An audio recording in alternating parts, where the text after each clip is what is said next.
Students, हम evolution की बात कर रहे थे और हमने जेनेटिक्स में ये पढ़ा था कि धीरे धीरे जो वेरिएशन आते हैं, जो चेंजेज आते हैं, वो वातावरण के कारण आते हैं। हम विपरीत परिस्थितियों में अपने आप को जिंदा बचाए रखने के लिए क्या करते हैं, अपने शरीर में कुछ परिवर्तन लाते हैं। या तो जैसे हम यदि हमारा टेम्परेचर, बॉडी टेम्परेचर स्थिर है 37 डिग्री सेल्सियस है, हम इसको चेंज नहीं कर सकते, तो हम वार्म ब्लडेड एनिमल हैं और इस स्थिति में शरीर को टेम्परेचर से बचाने के लिए, हाई टेम्परेचर है तो उससे बचाने के लिए पसीना हमारे शरीर से निकलता है। तो ये भी एक बिहेवियरल, मॉर्फोलॉजिकल, फिजियोलॉजिकल चेंजेज है। दूसरा, यदि सर्दी के दिन है तो हम अपने शरीर को सर्दी से बचाने के लिए गर्म कपड़ों का उपयोग करते हैं ताकि हमारे शरीर का टेम्परेचर मेंटेन रहे। तो इसी कालांतर में क्या होता है, जानवरों में इसके लिए मान लो स्वेटर नहीं है तो बालों का एक फर पाया जाता है। ये फर क्या करता है, ये बालों का और एयर का, यानी हेयर एंड एयर का एक कॉलम बन जाता है और इसके बीच में फंस जाती एयर। आप ये जानते हैं कि air is a bad conductor when it is in stable state. जब हवा रुकी रहती है तो ये कुचालक का काम करती है और इस तरह से जानवर, जो पशु हैं, वो अपनी सर्दी से अपने शरीर की रक्षा कर लेते हैं। तो एवोल्यूशन में हम आगे देखेंगे, धीरे धीरे ये जो ग्रेजुअल चेंजेस हैं ये इकट्ठे होते जाते हैं। Accumulation of gradual changes in A population lead new species, origin of new species. इस तरह से एक नई प्रजाति का जन्म होता है, एक नई जाति का जन्म होता है, इसी को एवोल्यूशन कहते हैं। दो चीज़ें हैं, इनहेरिटेड ट्रेट्स है और एक एक्वायर्ड ट्रेट्स है। हम अपने कैरेक्टर्स को एक पीढ़ी से जो दूसरी पीढ़ी में ले जाते हैं उनको इनहेरिटेड ट्रेट्स कहते हैं। A trait in an organism due to change in the genetic composition. ये डीएनए में जब तक चेंज नहीं होंगे तब तक ये परिवर्तन एक पीढ़ी से दूसरी पीढ़ी में नहीं जा सकते। दूसरे कैरेक्टर होते हैं acquired traits, acquired character. Those character which are earn by the individual. अपने जीवन काल में किसी व्यक्ति के द्वारा सीखे गए गुणों को एक्वायर्ड ट्रेट्स कहते हैं। जैसे कोई अपनी मसल्स को मजबूत कर लेता है, कोई म्यूजिक सीख लेता है, कोई बहुत अच्छी गाड़ी चला लेता है, कोई बहुत अच्छा गाना सीख लेता है, तो ये जन्मजात नहीं होते बल्कि जीवन में इनको सीखना पड़ता है। तैरना, ठीक है, साइकिल चलाना, ये कैरेक्टर कभी भी पीढ़ी दर पीढ़ी वंशागत नहीं होते। इसी कारण जो पहलवान है उसका लड़का हमेशा पहलवान हो, ये संभव नहीं है। लेकिन यदि आप उसको सही परिस्थितियां दें जो उसको पिता को मिली थी तो कालांतर में वो भी पहलवान बन सकता है। वो कोई भी बन सकता है, म्यूजिशियन भी बन सकता है, डॉक्टर बन सकता है, इंजीनियर बन सकता है, क्योंकि ये एक्वायर्ड ट्रेट्स उस व्यक्ति के द्वारा अपने जीवन में कमाए गए हैं और व्यक्ति की मृत्यु के बाद उसी के साथ ये समाप्त हो जाते हैं। अब बात आती है कि भाई आप एवोल्यूशन कह रहे हैं लेकिन इसके एविडेंस क्या है। तो there are so many evidence for evolution which provide us the clue for evolution. The main evidence of evolution are from the study of homologous organ, analogous organ and fossils. Homologous organ, analogous organ और fossils जो हैं वो evidence हैं evolution के। सबसे पहले homologous organ की बात करते हैं। The organ which are similar in structure but different in function. वो अंग शरीर के जो कि देखने में तो कैसे लगते हैं, स्ट्रक्चर एक जैसे, लेकिन उनके काम अलग अलग हैं, तो उनको होमोलोगस ऑर्गन कहते हैं। एग्जाम्पल है इसके, फोर लिम्ब ऑफ एम्फीबियन, यानी मेंढक के पैर या हाथ जंप करने के काम आते हैं, रेप्टाइल के सरकने के काम आते हैं, बर्ड्स के उड़ने के काम आते हैं, मैमल्स के किसी भी वस्तु को पकड़ने के काम आते हैं, लेकिन इन सब का ओरिजिन एक जैसा है। आप यदि इनका एक्सरे डायग्राम देखेंगे, ह्यूमंस का, व्हेल का, डॉग, तो इसमें आप देखेंगे कि सभी के सभी जो है वो एक जैसे स्ट्रक्चर हैं, लेकिन इनके फंक्शन अलग अलग हैं। कोई जंप कर रहा है, उड़ रहा है, कोई तैर रहा है, ठीक है, कोई वस्तुओं को पकड़ रहा है। इस तरह से अलग अलग काम होने के कारण ये होमोलोगस ऑर्गन बताते हैं।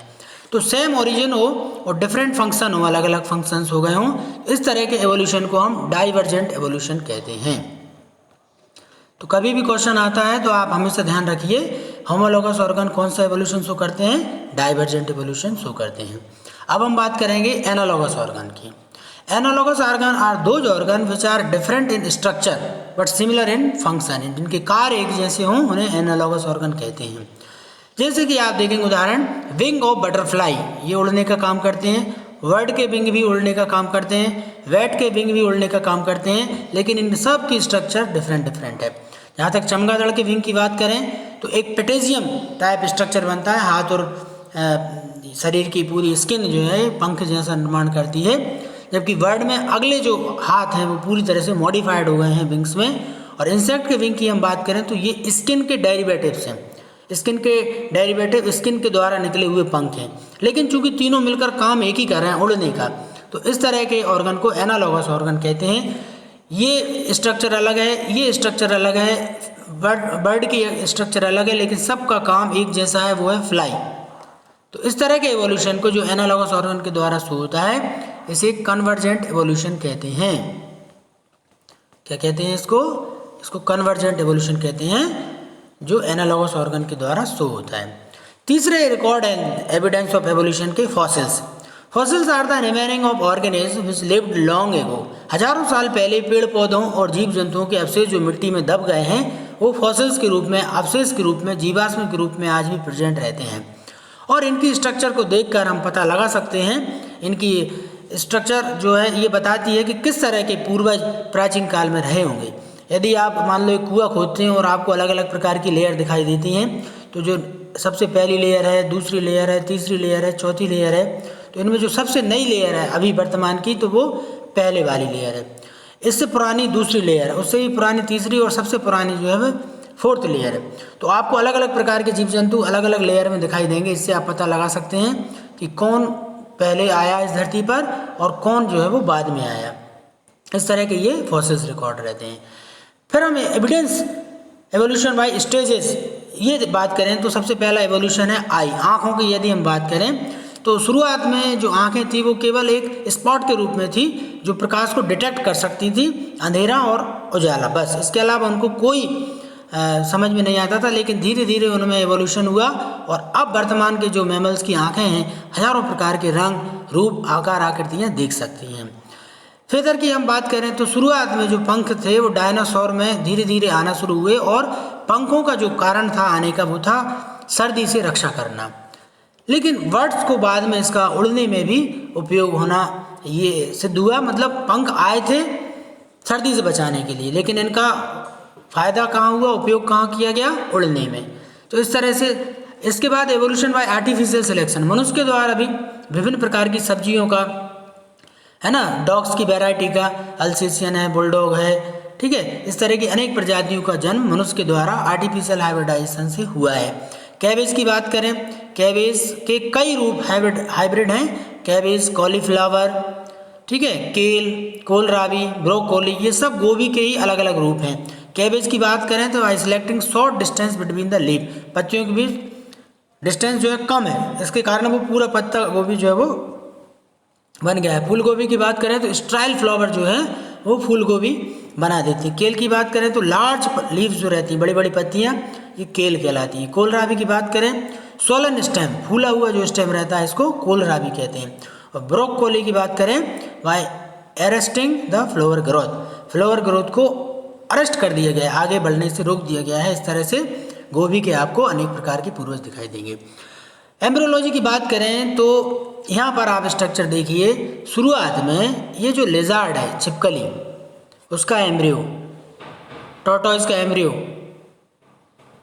पिग का एम्ब्रियो और ह्यूमन का एम्ब्रियो शुरुआत में सब के सब एक जैसे हैं, सेम है। ये एम्ब्रियोलॉजिकल एविडेंस है। शुरुआती अवस्था में जितने भी जीव हैं सबकी अर्ली स्टेज जो है वो अर्ली एम्ब्रियोनिक स्टेज एक जैसी रहती है। फिर उनके अंदर मॉडिफिकेशन शुरू होते हैं धीरे धीरे, और बाद में छठे से सातवें महीने में ये क्लियर कट हमको दिखाई देते हैं कि भाई कौन चिड़िया है, कौन जो है वो टॉर्टोइज है, और पिग कौन है और मनुष्य कौन है। लेकिन शुरुआती अवस्था में सब के सब एक जैसे दिखाई देते हैं। यही कारण है कि एम्ब्रियोलॉजी हमें क्लियर कट एविडेंस देती है कि हम सबके पूर्वज निश्चित ही एक रहे हैं। अब बात आती है evolution should not be equated with progress. क्या एवोल्यूशन को प्रोग्रेस माना जा सकता है? कतई नहीं। एवोल्यूशन को हम ये इस तरह से मान सकते हैं, एक ट्री है, उसकी अलग अलग शाखाएं हैं, एक शाखा पर मैमल्स हैं, एक पर रेप्टाइल्स हैं, एक पर फ्रॉग हैं, लेकिन कोई किसी से बड़ा और छोटा नहीं है, बल्कि सब के सब एक जैसे हैं और धरती माता की संतान है। इसलिए हम कह सकते हैं कि evolution should not be equated with progress. ये सब धरती पर एक समान है, ये कोई लैडर नहीं है कि उसमें हम कहें कि नीचे वाला कम विकसित है, ऊपर वाला अधिक विकसित है। सब के सब अपने वातावरण के अनुसार जीवित रहने में सक्षम है और जीवित रह भी रहे हैं और खुश हैं सब के सब। ह्यूमन एवोल्यूशन की बात करो, होमो सेपियंस की, तो ऐसा कहा जाता है कि हमारे पूर्वज जो हैं वो मंकी थे। They form features around the world. Africa से ओरिजिन हुआ मनुष्य धीरे धीरे इसने पूरी धरती पर विचरण करना शुरू किया, लौट के वापस अफ्रीका भी गया और कहीं कहीं दूसरे महाद्वीपों पर जाकर बस गया। उनके एविडेंस हमें आज दिखाई देते हैं। उनमें से हम आप देखेंगे तो ये लूसी, ठीक है, सबसे पहला फॉसिल्स दिखाई दिया। निएंडरथल मैन जो कि अपने पुरखों को दफन करने का काम करता था, ठीक है। इसके बाद प्लीस्टोसीन एज में आया मनुष्य, पीकिंग मैन आया, उसके बाद Neanderthal man, Heidelberg man, Neanderthal man, उसके बाद आया न्यूगिनी मैन, फिर क्रो-मैग्नन मैन और ये मॉडर्न मैन। क्रो-मैग्नन मैन के बारे में कहा जाता है कि इसका ब्रेन 1400 सीसी का था, क्यूबिक सेंटीमीटर, और ये मॉडर्न मैन से भी ज़्यादा विकसित था। लेकिन किसी भूलवश इनकी सभ्यता पूरी की पूरी विलुप्त हो गई, जो हमको हड़प्पा मोहनजोदड़ो के रूप में दिखाई देती है। कारण अज्ञात हैं। इस तरह से हमने आज इवोल्यूशन की बात की। उम्मीद है आपको अच्छा लगा होगा। Thank you.